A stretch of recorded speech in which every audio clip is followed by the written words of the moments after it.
kupitia Wizara ya Elimu, Mheshimiwa Rais ametoa fedha kwa ajili ya kuhakikisha vijana 50 wanaofaulu vizuri kwenye masomo ya sayansi watasomeshwa kwenye vyuo mahiri duniani kote. Hapa napozungumza tayari tuna vijana 16 wameshapelekwa South Africa. Ni uwekezaji mkubwa wa serikali. Lakini vijana waliobakia 34 wanakwenda Ireland, kwenye vyuo Ireland kwa ajili ya kuchochea ubunifu pamoja na tafiti kwa vijana. Kwa hiyo ni eneo ambalo kama serikali tunafanya vizuri. Lakini ukiangalia vile vile kwa maana ya masuala ya uwekezaji, tayari serikali kupitia Wizara ya Elimu imeshawekeza shilingi bilioni 2.3 kwa kushirikiana na CRDB, nao wametoa bilioni 2.3 kwenda COSTECH. Ubunifu nyingi ni zile ambazo zinaenda kulenga matatizo ya jamii yetu.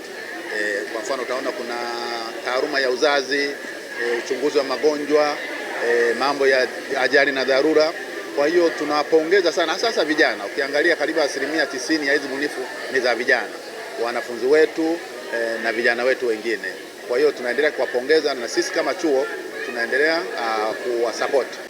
CRDB Bank Foundation tuna makubaliano na vyuo 18 hapa nchini na leo tumeongeza chuo cha 19. Tumezunguka katika vyuo vyote hivi na tumeweza kuwawezesha hawa vijana. Baadhi yao wamekuja na suluhisho ambalo sasa hivi linatumika katika soko. Bunifu ya kwanza ni mashine ya kusaidia wagonjwa kupumua katika maeneo ambayo ni ya dharura ya mbali, ambapo sio rahisi kupata zile ventilators za kutoka nje. Hii ina uwezo wa kufanya kazi hata kama hakuna umeme, inaweza kutumia sola, umeme wa sola, au inaweza kutumia betri, au hata inaweza kutumia manual tu bila kuwa na nishati yoyote ile. Kwa hiyo itasaidia aidha kusafirisha watu kwenye magari wakiwa wanapumua, kwenye askari wakiwa vitani, huko pia zitawasaidia. Na kwa sababu zinaweza kutoka nje, kwa kweli bei yake ni kubwa na zinahitaji utaalamu mkubwa sana kuweza kuziendesha, wataalamu wasomeshwe. Kwa hiyo sasa unakuta ziko kwenye hospitali za rufaa tu kubwa kama Muhimbili au zingine. Lakini magonjwa hayana mipaka. Magonjwa yaliyoko Muhimbili au karibu na hospitali za rufaa hata kule vijijini ni hayo hayo. Kwa hiyo hii tumebuni ili iweze kuwasaidia pia wale kule vijijini. Baada ya kuitengeneza tu, nilipoionyesha serikali, waliamua kunipa ufadhili kupitia COSTECH. Na wakanishauri kwamba nianzishe kiwanda kidogo cha vifaa tiba, kwa sababu kwanza nilibuni tu kama mashine.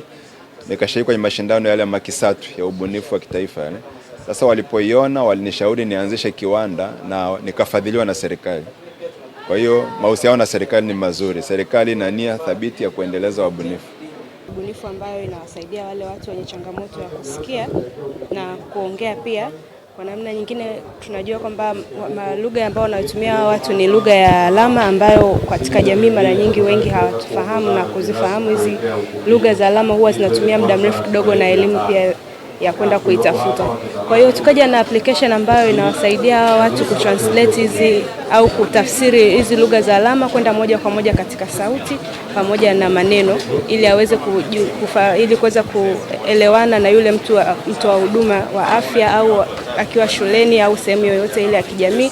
Inamsaidia kupata hizi taarifa, kupata social services kwa ujumla.